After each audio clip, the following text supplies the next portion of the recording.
Hello, world. Mr. Girly Micro here. Now, we can't all be natural comedians like my good self, but Girly Micro gave it a go at one point. And now she didn't have any absolute bangers, such as turtles crossing the road when he's mugged by two snails. When the police ask him what happened, the shaken turtle replies, "I don't know, it all happened so fast." That really didn't deserve a laugh there. It didn't. Anyway, I'm going to hand you back to Girly Micro to tell you about her adventures in being a comedian. Now, remember, all opinions are our own.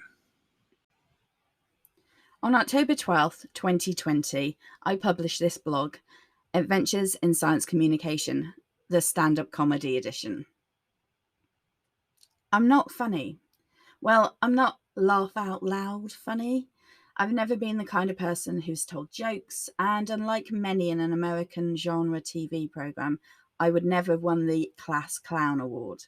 So how on earth did I end up spending 3 hours this week in a stand-up comedy training session?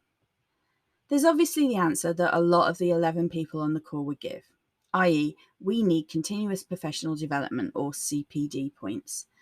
And as healthcare scientists in the time of COVID-19, that's not as easy. For anyone that doesn't work in our profession, we have to show that we engage in a set number of hours of active learning and updating our practice. This helps us stay safe, but also encourages a growth mindset where we learn new skills.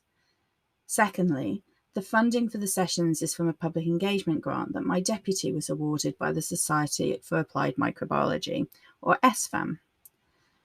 My deputy was invited to do a show last year, having never done any stand-up comedy, and as part of my role as a leader, I felt it was incredibly important to actively participate in something she had put energy into and believed would make us better communicators. Also, I'm a trustee for SFAM, and they do great work in supporting scientists in stepping out of their boxes and trying something new to communicate differently. I really buy into this, and so despite being slightly terrified, it was the right thing to do. The session was delivered by Dr. Steve Cross, who is a consultant in public engagement and education. He started off the session by saying that he enjoys teaching nerds to be funny. Well, as a self-confessed mega nerd, this was a good start from where I was sitting. The session was a real mix of scientific backgrounds, from social science, infection specialists, pathologists, physiologists, through to medical physicists. This is one of the great things about sessions like these. Networking is great, and often unexpected benefit of it is you get to spend hours with scientists you would never encounter otherwise and get to learn about their worlds. We started out by discussing what we thought was funny. I'd failed to do my homework, and so I hadn't brought a clip with me, unlike everyone else. I know, an automatic F.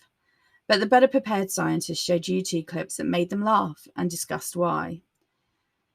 In my attempt to raise my grade from an F to a D, I did eventually find a clip whilst the session was going on that actually made me chuckle. From watching the different clips, I began to really reflect on the power of stories.